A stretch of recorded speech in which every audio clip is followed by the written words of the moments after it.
बघा, step deviation method मध्ये सुद्धा आपल्याला मीन अजूनच करावा लागतो. सो हा आपण ए घेऊया 25 and h is the class width.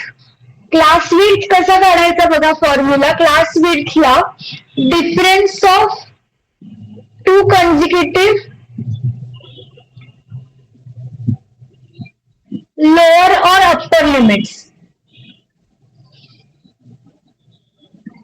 Lower और अप्पर लिमिट्स म्हणजे आता आपल्या याच्यामध्ये लोअर लिमिट्स मधला डिफरन्स किती आहे 10 किंवा अप्पर लिमिट्स मधला डिफरन्स किती आहे 10. सो क्लास विड्थ किती येणार आहे 10.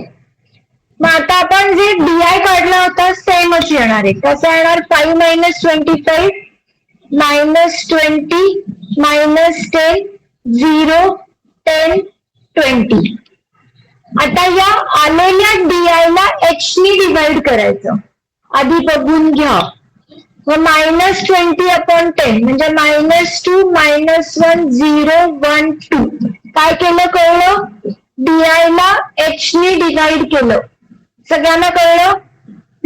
आणि आता एफ आय यू आय. हा एफ आय आणि हा यू आय किती येणार -14 -10 0 8 20. आता आपल्याला समेशन एफ आय लागेल. हे किती आलं होतं 50. आणि इकडे summation F I you I किती येईल बघा.